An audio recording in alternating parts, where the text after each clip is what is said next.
Hi, it's me again with CorelDraw tips and tricks. Just playing around with blending text. I changed the end cap text to a color so you could tell it. You know what? I didn't even think about it. You could actually just make it an outline and make it kind of stand out. But it all depends on what you want and what you're doing. Somebody asked me if you could blend a colored text. Well, you would need to make the colors. So let's just start. I just made a semi-rainbow pattern, and I took the word blend text. And for this probably to work properly, it looks better if they're kind of stacked up and kind of squarish. So first of all, we're going to make them a little bit thicker letters.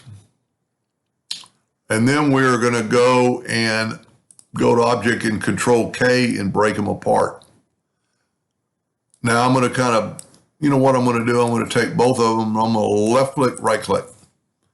And I'm going to set my nudge factor on something pretty little like 0.01. And I'm going to move that up where it just barely touches. And then I'm going to stretch the text out. So we got a little bit better view. Make it basically a square, but it'd actually be better if you had maybe 3 lines of text. But we're going to go with this. Now, you notice the weld tool does not show up, but if you go to Objects, Shaping, and Weld, it welded it. Now, at this time, I'm going to take a sample of this color I made with the attribute eyedropper, and I'm going to put it into our text. Now, to really make a blend work, you don't want an outline, because all you'll see is the outline. So we're going to make sure there's no outline. And I'm just going to use the same squiggly line I made so it kind of crosses itself. And, you know, that's easy enough done. Just, you know, you can do anything you want to with it. And then I'm going to take this. I'm going to hit the plus key on the keyboard. I'm going to make a copy of it. I'm going to go ahead and hit T, which really doesn't matter to put it evenly. I'm going to go to Effects and Blend. And I'm going to blend as much as you can blend in 999 times. And then I'm going to go blend a new path. I didn't hit the line. Now I'm going to go blend along full path. That doesn't look too bad. I'm maybe a little bit big. But if you will select it all and go up to Object and break the blend apart, because we want to get rid of that line. Well, I set my nudge factor on, so I'm going to back up 2 steps, because anything I did, I want to undo. And I'm going to change my nudge factor like 0.5.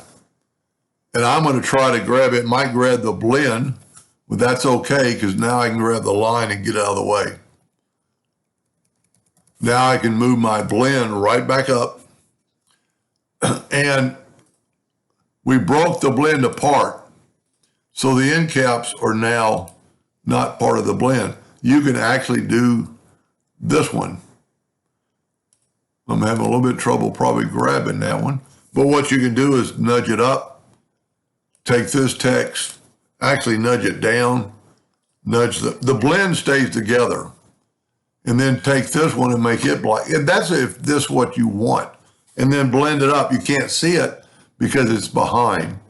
And that's now here and there, then go to Object, Order, back of page, or really front of page. And now you got the blend text. Don't really know what you would do with it. It is pretty cool. It doesn't have to be black. It could be white, or a blue, or maybe even a yellow. You know, black's probably going to look the best. But just play around with that. It's a pretty cool idea. I like the one I did. Epilogue came out pretty good. You know, had it swirl through. Anyway, hope that helped them a little bit. Thank you for watching.